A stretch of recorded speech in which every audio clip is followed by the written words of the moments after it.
Hi, friends. Welcome to Bible Words. I'm Pastor Dave, your host. Thanks for tuning in as we consider how to balance our life desires with God's will for our lives. You know, Christians often question whether it's God's Spirit directing their decisions or just their emotions giving direction to their lives. Our question is, how do we use and evaluate our emotions in decision making? And this is an excellent issue to raise because before we make a life decision that will seriously impact our lives. So we're not talking about, decisions on what to wear to work or on a date or which pizza to order for dinner or things like that, but decisions that have a long-term impact on both the direction and quality of our lives. God has promised to make our life paths straight in the Bible, which implies directing us in our life choices. And I would think that that promise is tied and requires some serious time spent in prayer, asking the Holy Spirit to direct our paths. But here's where it gets tricky, doesn't it? Discerning between our confusing emotions and the Holy Spirit's clear direction.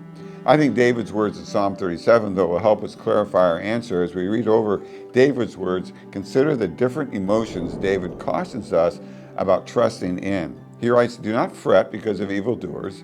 Be not envious toward wrongdoers. Trust in the Lord and do good. Dwell in the land and cultivate faithfulness. Delight yourself in the Lord, and he will give you the desire of your heart." Commit your way to the Lord. Trust also in him, and he will do it. Rest in the Lord and wait patiently for him. Do not fret because of him who prospers in his way. Cease from anger and forsake wrath. Do not fret. It leads only to evil doing. But the humble will inherit the land and will delight themselves in abundant prosperity. You know, these are Bible words that we should read and meditate on every day during our life decision making process. Why? Because they're so filled with God's wisdom. Our decisions are easily influenced by such wide scope of our emotions. But notice what kinds of emotions God is cautioning us against trusting in. We're being cautioned against relying on emotions that will foster foolish decisions. 3 times, for instance, we're cautioned about fretting or being fearful in our decision making. Don't fear those who are a threat to us, either by doing us evil, maybe sabotaging our plans, or fearing those who might do better than us. Such fretting fear leads us to evil doing. We can end up making our own self-destructive choices if we allow fear to motivate us. And David certainly understood that. It happened in his life and Saul's life as well. David also says envying others' success is never good. See, the basis for making a wise decisions are made within the framework of faith in God's greatness and goodness and with our own faithfulness.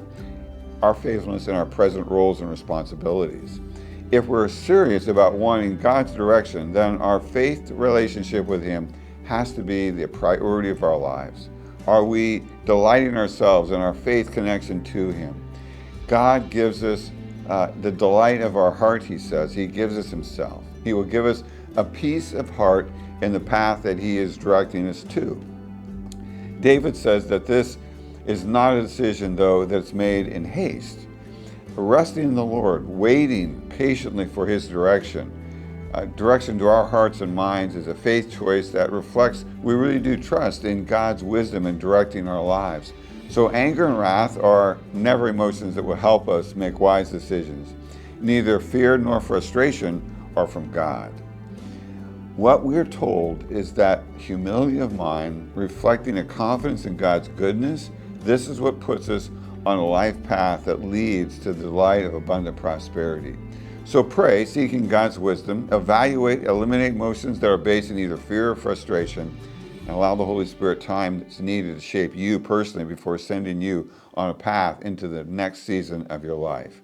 Hey friends, thanks for watching. Please subscribe and share Bible words with your friends.